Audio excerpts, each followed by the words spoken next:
Back now at 8:10 with the fallout from actress Mackenzie Phillips' shocking memoir. The One Day at a Time star joined us here on Today in 2009. She claimed that she and her father, John Phillips, of the legendary singing group The Mamas and the Papas, had a sexual relationship for 10 years.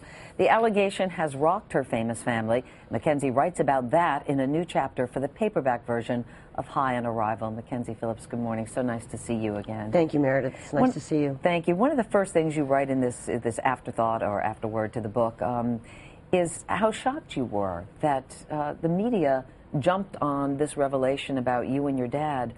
I'm surprised that you were surprised. I think I was very naive. I expected certainly people to go, "Oh my God, that's so crazy." What I didn't expect was the deeply cruel things that were said. You know, the like media. What? You know, Mackenzie Phillips banged her dad.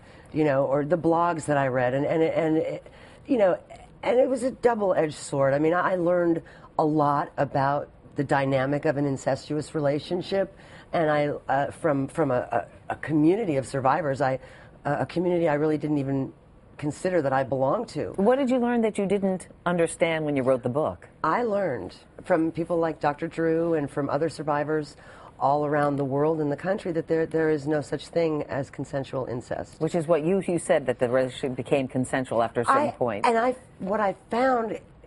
what I've come to realize is that I was sort of groomed to believe it was consensual, that I was complicit in some way, that because I didn't scream and fight and that I participated, that made me at fault. And of course that is the huge thing that all incest survivors suffer from, is taking a portion of the shame and guilt onto their own backs.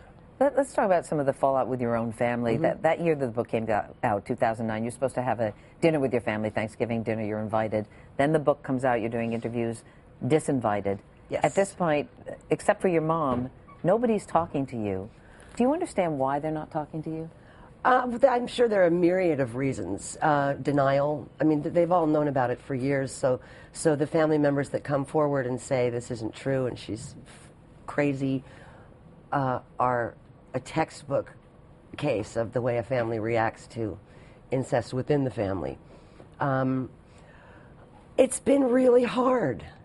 It's been really hard to not have my sisters and my brothers and my wicked ex-stepmother, with whom I've been very close over the years, but to have them basically just say, "That's it, we're done with you." Well, your wicked ex-stepmother, as you've heard her, Michelle Phillips, she did have a comment. This is part of it. She said, after 35 years of a needle up her arm, including several months while she was pregnant, this is referring to you, it's difficult to believe much of her story. She has hurt everyone in her family tremendously and apparently feels no guilt or shame in doing it, or even how she decided to deal with her memories. Oh, Mitch, you know, I'm, again, maybe I'm naive, but I am an eternal optimist, and I certainly didn't expect such vitriol from someone who's expected and thought of as such a classy woman. Do you have any regrets about writing this about your dad? I mean, after his death, when he can't defend himself? If I had written it while he was alive, people would have said, "Why didn't you wait until he was dead?" You know, I have a story. It is my story.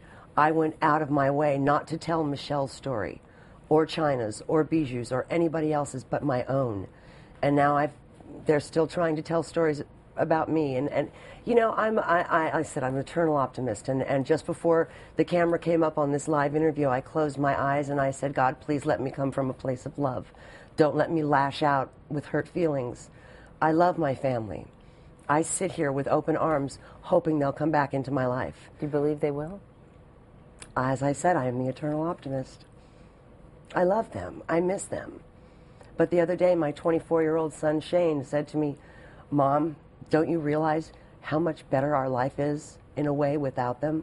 Without the drama, without the family infighting?" He said, it's so simple now. We just have a good time and play with the dogs and make music." And I'm grateful for a simple life. I don't think that High on Arrival would signify a person who would be able to go on and live a simple life, but that's what I'm able to do. Mackenzie Phillips, thank you so much for joining us this morning. Again, High on Arrival, now out in paperback.